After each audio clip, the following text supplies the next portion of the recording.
young lady, because she is both, and welcomely so, forthright, full of beans, and full of wisdom, and only ever tones it down when it's needed to be. And most of the time when she's got something to say, she doesn't tone it down at all, because that's exactly what we wish. And I know she often worries and wonders that people are interested in what she's got to say, but you've only got to look at how many Facebook subscribers she's got to know that people are interested. So we are definitely interested to hear what she's got to say tonight. Welcome to the platform, everyone. The Most Reverend Lyn Gibb-de. Hello, everybody. Hey, how are you, my lovely? Oh, as well as can be expected. Sitting up and taking nourishment. You know, and all those platitudes that get trotted out because, you know, let's face it, quite often when people ask you how you are, they're not actually asking how you are. It is sort of some kind of rote, you know, it's sort of almost like the Lord's Prayer can be, if you don't think about it. Or even the Shema, or, you know, any one of these wonderful prayers that have been hurled out into the universe for us to use and to remember and to use at different times. And I think within that remit comes the words, how are you? So I actually try not to ask that.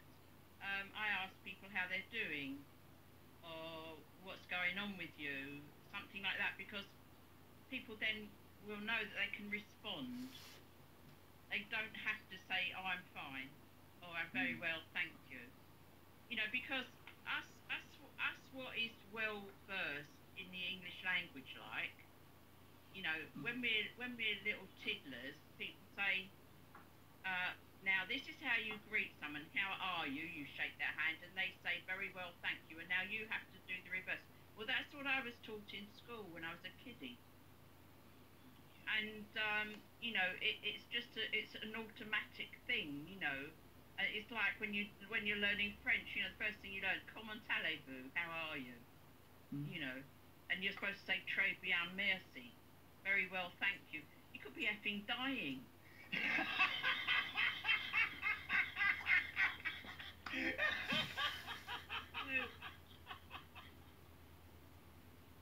So, thank you for asking me, Reverend.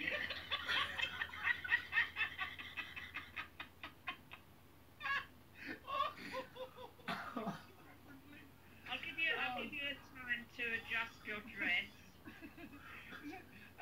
which is what it's called in polite society. Yes. Before I look at another one, which is, I saw a video. You know when you watch videos on YouTube and you think, oh, this is nice, I'll look at this, and it was actually the Pas de Deux from Swan Lake.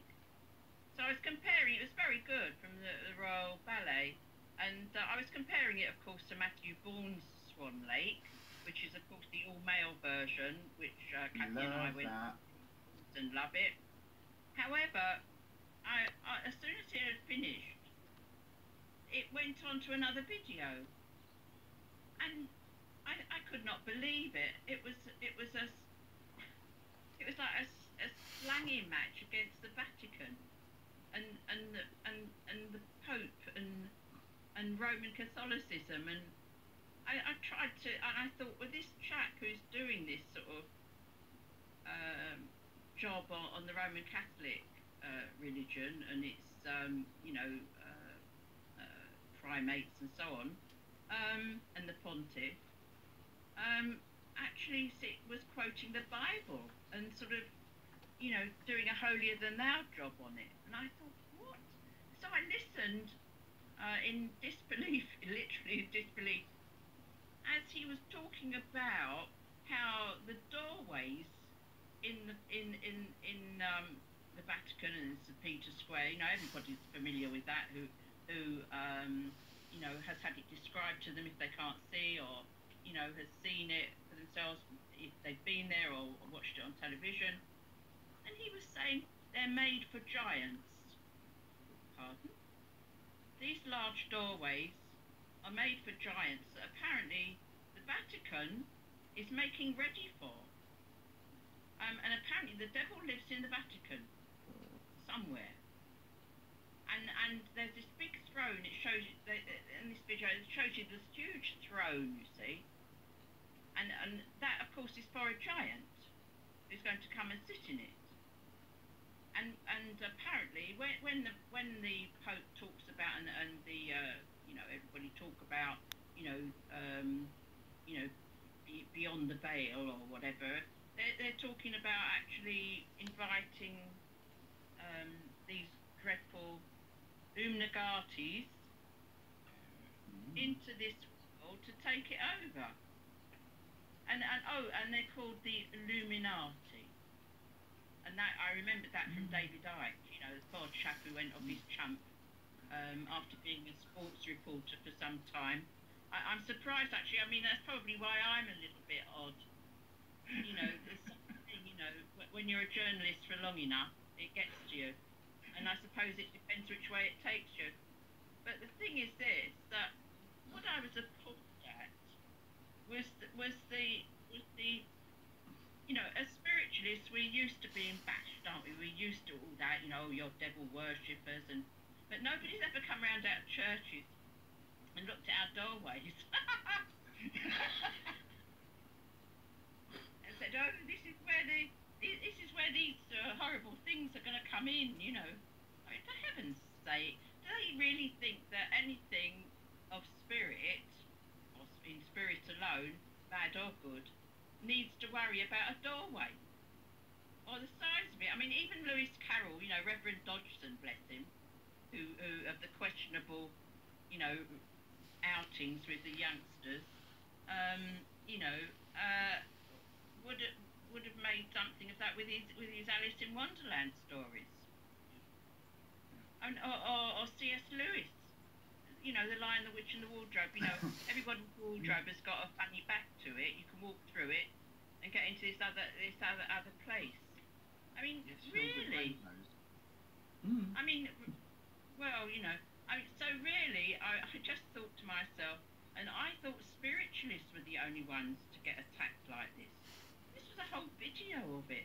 The thing is, it's really dangerous, isn't it, to be so, I don't know, to make up stories and then talk about them as if they're the truth, and then use sacred texts and various ancient writings to sort of support your ramblings.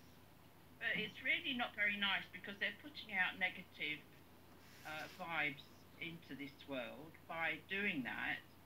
And the very devil that they say is living in the Vatican somewhere is the one whose mouthpiece they are. I believe if they are trying to, downgrade and belittle other people's religious beliefs in such a way that they're making up these stories, coming from the Jews, that apparently now we're not an ethnic minority. Which is very strange, because I was looking at my DNA results, and apparently, me being not an ethnic minority, I wondered why they said that my DNA referred to me as a Jew. What part of DNA isn't being an ethnic minority if that's what it shows that you are? I think that we have to be very careful, not to belittle others for, their biological DNA, their religious beliefs. I really can't see why there are so many people who want to do other people down for no reason whatsoever, but certainly making up fairy stories. And as you know, the Jews have been, had stories made up about them, equally wicked stories, about, eating the blood of children. And yes, that was rife as a really, disgusting rumour only a couple of hundred years ago. That at Passover, that Jews made their matzahs with the blood of children. I mean, for God's sake, literally. People who know enough about Jews know that one thing they're not allowed to partake of is blood. It's it's in the Bible. and those who follow those dietary laws, you know, it's just revolting. And to be so mean about other people, I think that we have to, you know, look at these things and realise that these people who sort of quote the Bible at us to support their spurious claims, whether they're like this person who was claiming that various passages of the Bible pointed to the fact that the Pope was wicked, and the Vatican was a hotbed of you know, designs on the world to welcome in, you know, the devil's minions and so on and so forth. On whether they're saying that, you know, all followers of the Prophet Mohammed are terrorists, or you know, all Jews are rich, or that they want to take over the world. You know, all these things is just dreadful, and I think we all ought to be on our guard against that as spiritualists, because, you know, we know so much more than that, and we should be feeling that we're so much more human beings than that. And you know, I think that we should try and, you know, spread our truths so that we don't have to actually, like I've done, sort of actually slag these people off for having a go where they shouldn't. But sort of, you know, try and be spiritual about it and just educate everybody so they're not taken in. You know, I thought it was dreadful. I mean, you know, in this country, and thank God for England where we live now, and I sincerely do, you know, in this country a few hundred years ago, there was a big uproar, you know, when the Catholics were in command, as it were. They were burning the Protestants, and then when the Protestants got in, they started burning the Catholics, and both the Protestants and the Catholics burned the spiritualists, which we weren't called then, we were called witches. You know, so they were intent on murdering all the mediums they could lay their hands on. So really, I think that we, you know, here and now, in this 21st century, I think we need to be very careful of what we're listening to and taking on board, I think, you know, believing. I think that we as spiritualists have to say to people, you know, we know various things, please listen to what we know about, and, you know, and try and accept those things and try and work that out for yourself, so that you're not taken in by people who try to literally corrupt the world and our spirituality, all of us. And when I say all of us, I mean all of us. You know, the world's population, all of us, you know.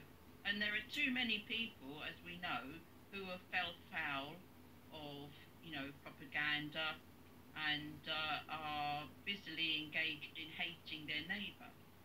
They wouldn't see it as that, of course. But when Jesus said, you know, love your neighbour as yourself, he did not say and hate a few of them, or hate that person down the road, you know. So really, we really have to practice that love that we say, you know, we declare ourselves to be Christians. And I'm going to be giving a teaching session on the Nexus Learning Centre on Saturday the 17th. I'll put some little details about it up, because apparently I can invite a few friends. They do it on a Zoom meeting, and those of us who know these various centres, spiritualist centres in Great Britain, know about Hafani Coed, and they had taught there, and they've actually done me the honour of asking me if I would come on and talk about my Christian spiritualism, and for an hour. I don't know how I'll be able to manage that, and then